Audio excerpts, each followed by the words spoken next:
Welcome to Sun Pumps, do-it-yourself videos. I'm Joe Lines, and today we will be installing one of our SDS series submersible pumps. In this video, we'll be showing you from start to finish how to properly size, assemble, and install an SDS series submersible pump into a well without any special equipment. What we're doing here is we're using the sounder to go ahead and check the static water level inside the well. You'll notice right there the meter's pegged out, and you'll hear the beeping. That's when you hit the water level. And then once you have that static water level, you're going to go ahead and go clear down to the bottom and determine. Usually that you can tell by feel until you get on a real deep well, but like that, and then you just pick it up and read your measurement. The other method is the Coke bottle method. You want to tie that off real good, drop that down, you'll hear it splash and hit the water. You'll feel the load in your hand kind of go away. Double check, make sure that you're actually there. Tie a knot in your string, and then go ahead and you'll have to bob it up and down several times to get it to fill with water, and then to go ahead and sink. And there again, you'll know by touch.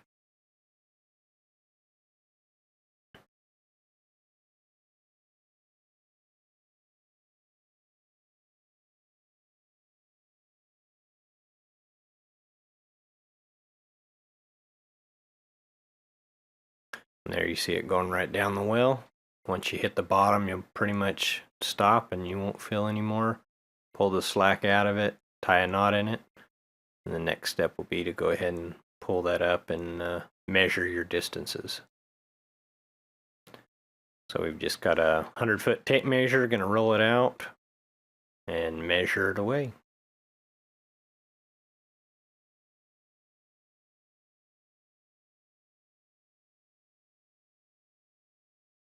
So here we have the very bottom of the well.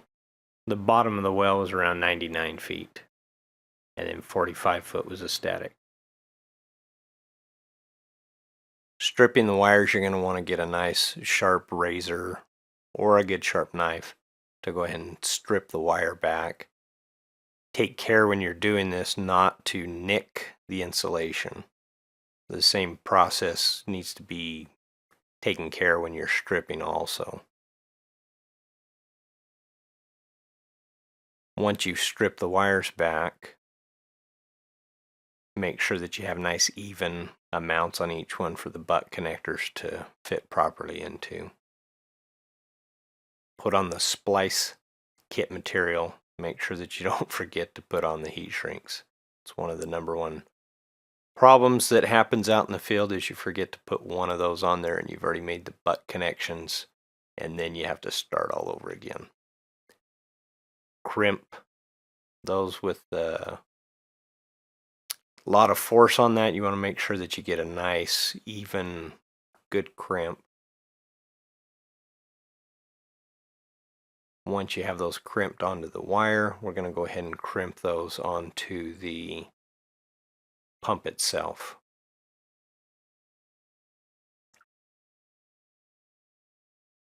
And you can see how the splice kits slide right down over the butt connections.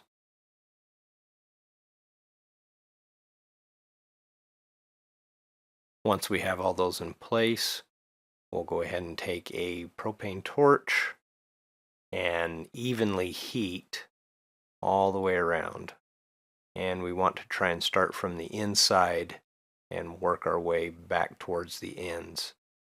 If it does catch on fire or they stick together, go ahead and just pull it apart. Take the heat back a little bit.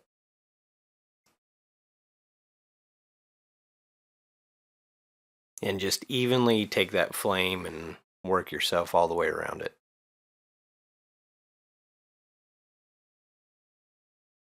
There's a silicone adhesive inside that is going to work itself into all of the little crevices and nooks and crannies. That's what actually seals up the splice.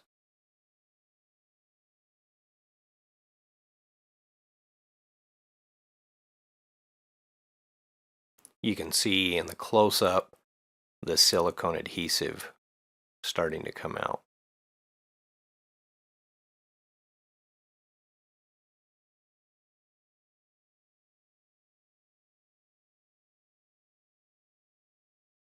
Once we have that nice and shrunk down, we're going to want to go ahead and take a wet rag and pour water on it and lightly go around. These are still very hot and will move. Lightly cool them off, and that's going to cause the splice to harden up and not slide around.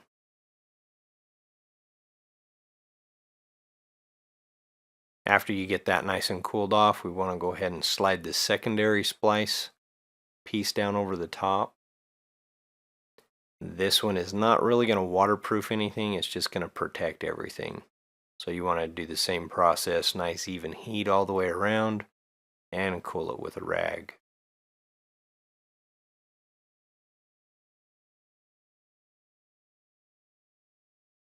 Take black tape and go ahead and just lightly wrap that around all the way up across the splice.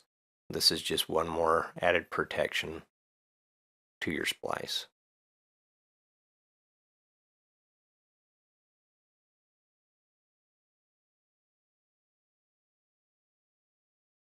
We're going to install the eye bolt. Tighten that all the way down hand tight. We need to go ahead and take the wrench and tighten the nut back and jam it against. That keeps it from ever coming out. We install the poly adapter fitting, tightening it down with adjustable pliers.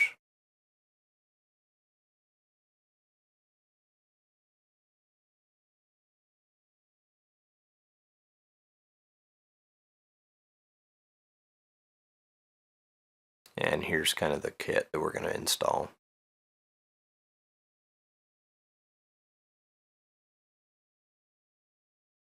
Take your poly rope and we're going to install that through the safety bolt eye, tying a bowline knot.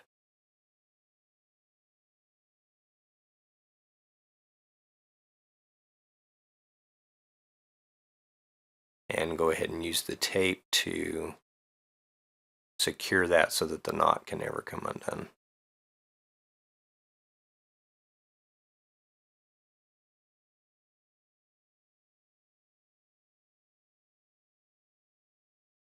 You can see the pieces of the poly adapter. We're going to go ahead and slide on the top two lock ring and the locking retainer first, and then install the actual barb into the poly pipe.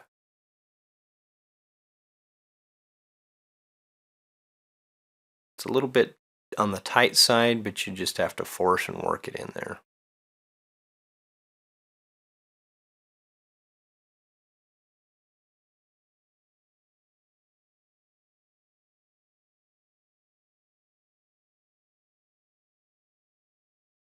Once you have that on there, let's go ahead and finish it up by installing the lock ring on the top side.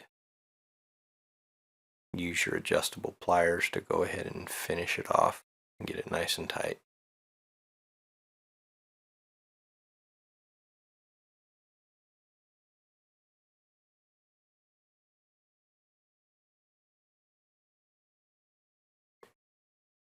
Use a 10 mil black tape to go ahead and wrap all that together and secure it. Go clear above the splice kit. This is just to protect it. Once again, keep it from dragging on the well casing going down inside the well.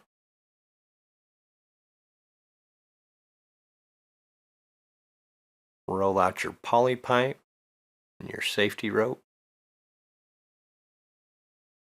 And take care when you're rolling your wire out to make sure that you don't get it tied up into knots.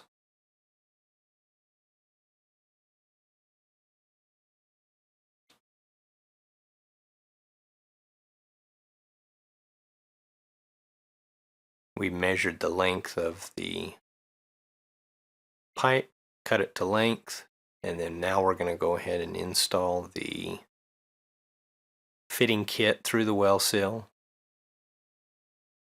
adding the poly adapter for the inside of the well, the eye bolt for the safety rope. This is a PVC safety rope, so we need it to be inside the well casing to make sure that it doesn't get dry rotted by the sun. Use 2 nuts on the top side, and then we'll jam nut those together.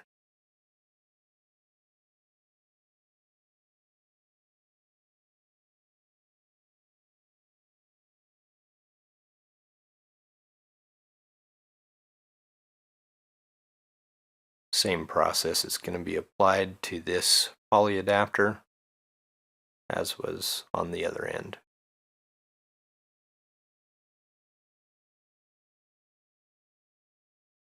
Once we have that securely tightened, go ahead and tie the bowline knot once again.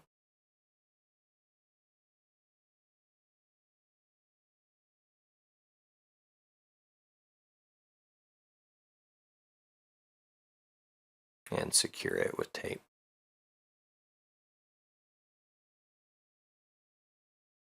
Strip the wires back so that you can feed them through the fitting on the top of your well seal.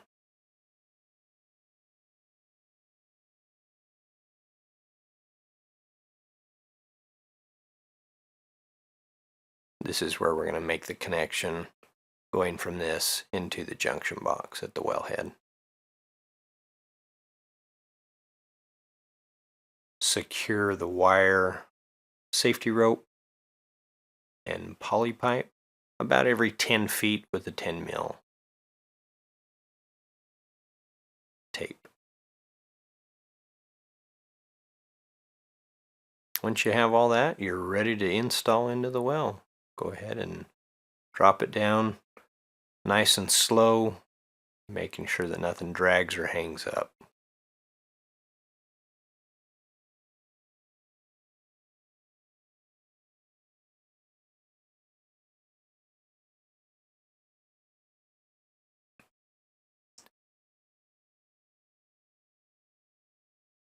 We are using a flexible conduit going from the wellhead into a junction box.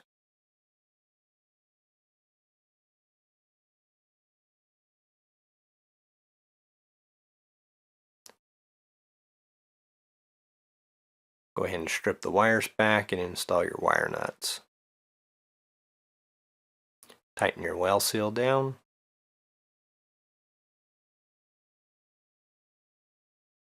And tighten any additional plumbing. We're now going to install the control box and the solar panel portion of the pump. You can see here that we've already installed the pump wires in the conduit into the box.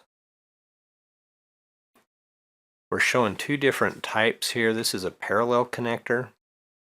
Depending on your type of solar panels, if you have the 30 volt panels, then you would need to parallel them.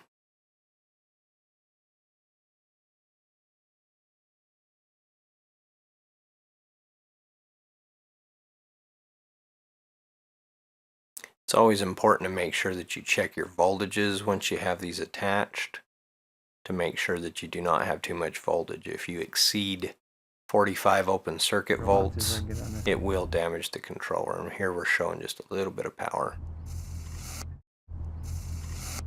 So they are a low voltage, but it's still enough to hurt.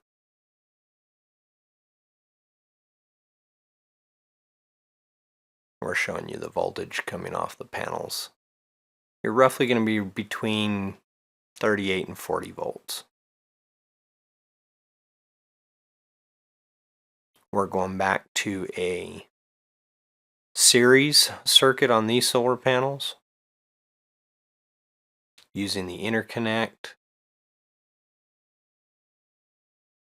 and that's the setup for your series circuit. It's always important to also take the wires and do your wire management and zip tie those up out of the way or fasten them to the rack. We want to go ahead and disconnect the power while we're installing the interconnect solar panels into the control box.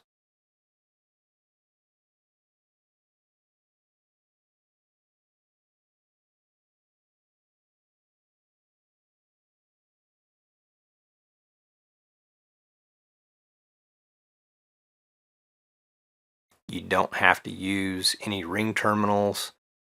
Sometimes it's easier to do that prior to. The control box will accept either. We want to make sure we check our voltages once again, so go ahead and attach your wires to the interconnect and check your voltages. Once we have that, we'll go ahead and turn the pump on, and you can see we get water. The green LED light will indicate that there is power going out to the unit, and that's what we're measuring.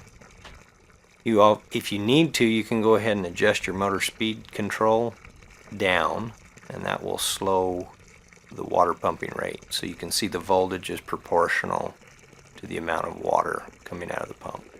It will shut off at about 5 to 6 volts.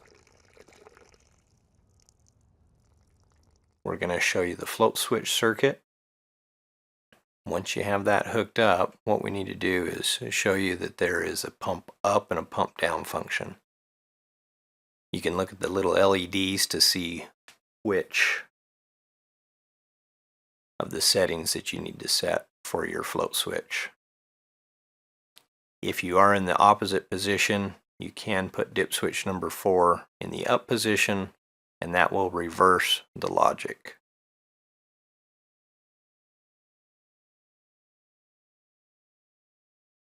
We want to make sure if we've made any adjustments and we want it back to full output, go ahead and turn the motor speed control all the way up to get full output out of your sun pumps.